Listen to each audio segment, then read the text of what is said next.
Yo, what's going on, guys? DJS here, CollectiveKicks.com. I wanted to bring you guys a video today and show you guys my top 5 pairs of sneakers in my collection that are not very comfortable. And I want you guys to weigh in the comment section. Let me know which pairs of shoes that you guys have in your collection that you bought and then found out later that they're not super comfortable.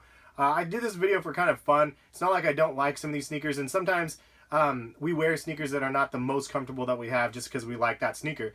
And that's the case with some of these ones in the top 5. So figured I'd do this video by your guys' request. Shout out to you guys requesting top 5 videos. And then if you guys want to weigh in the comment section, let other people know or let myself know what top 5 you guys want to see for future weeks.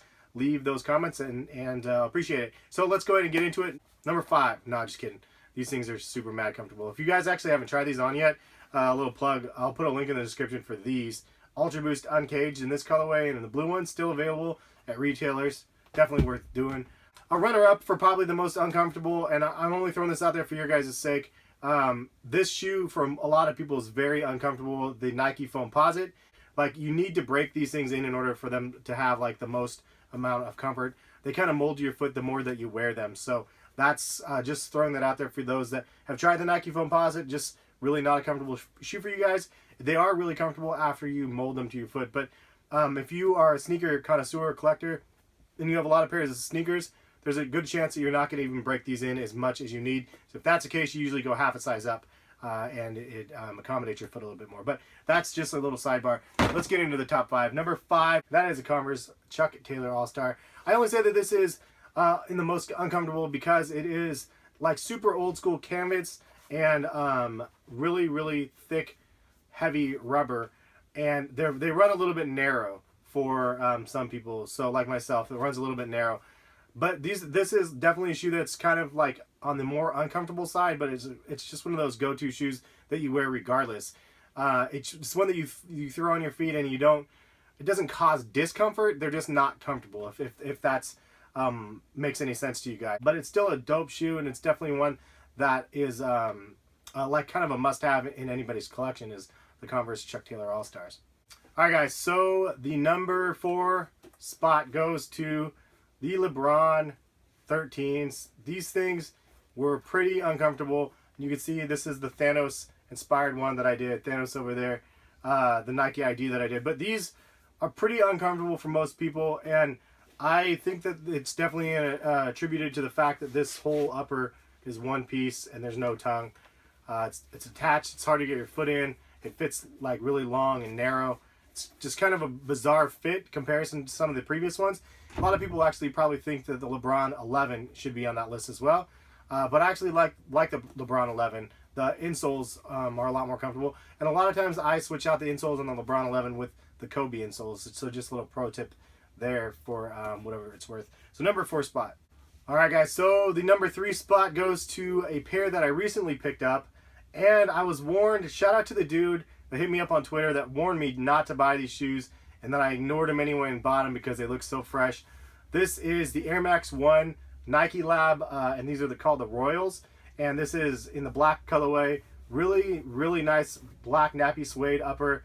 The insole is just crazy. It's like leather and like it's super, super nuts. But this back tab collar thing is so uncomfortable when you put this on. It doesn't mold to your foot right. And there's no support on the tongue part for the tongue to stay into place. It's just like a little flappy thing here. They're really, really uncomfortable. He warned me, and I was like, yeah, sure, man. I'm sure it's probably nothing. But the overall fit of these are so bizarre, at least for my foot, that it makes it really a tough one to wear. Most definitely because of this crazy leather collar. That being said, I haven't really tried to rock it without it. It might actually work better just like this without this crazy leather insert. But this insert didn't work, so I'll leave that over there. I might give these a try like this. But that is the number 3 spot. All right, so moving on, we have the number 2 spot. I hate to throw LeBron under the bus again. 2 in the top 5 when it's supposed to be a performance shoe. I get it. And a lot of people are going to flame me for putting this in the list because once you get these on, they are pretty comfortable. But the reason why these go on my list is because I can't get them on foot. Like, these things are impossible to put on. It's worse than the Lebron 13s because you have to take this off, and then I even have to like remove this completely so I can pull it far enough down to slip my foot in. and it literally is just really difficult for me to put on my foot. I have, like, I guess a little bit of a wide foot, but it's not a huge foot. And in my video on these, I asked you guys, and I wasn't the only one, so I'm not crazy. Like, a lot of people have some difficulty putting these on. Some people it wasn't a problem. For me, this was a big huge strike, and not a strike because it's an X of the Lebron 10 soldier. Just one that is not comfortable, and definitely not a fun one to own because of the crazy fit.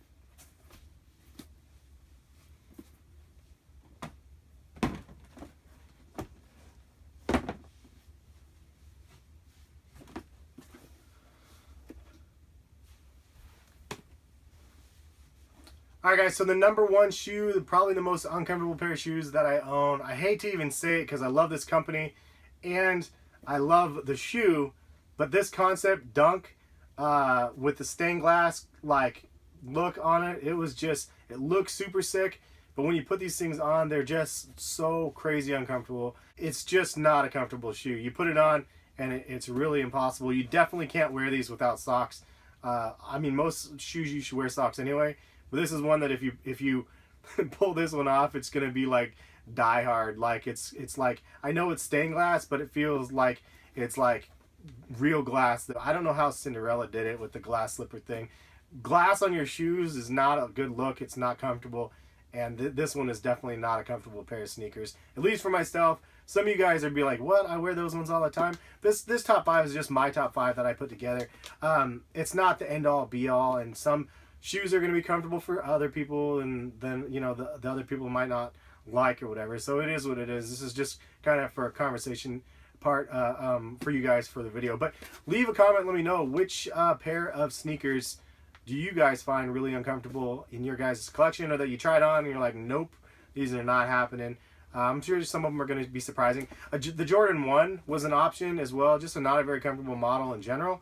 And so there's just definitely some shoes that we wear because we like the look of the shoe, but they might not necessarily be the most comfortable on feet. Otherwise, we'd be wearing like Ultra Boost and Prestos and stuff like that 24/7, which isn't a bad look either. So, but anyway, hopefully you guys like this video. This was just kind of fun to grab some of the shoes that I could remember putting on that were really uncomfortable, and I thought it'd be fun to do the video for you guys' sake, for you guys' request. Thank you guys for watching. Subscribe to Harrison's channel. Link is in the description. Over 800 subscribers now. Trying to hit that 1,000 before he turns 1. Got to do it. Got to make that happen. And yeah, appreciate you guys for watching. Lots more videos to come this week, so stay tuned. And we'll catch you guys for some more videos soon. Peace.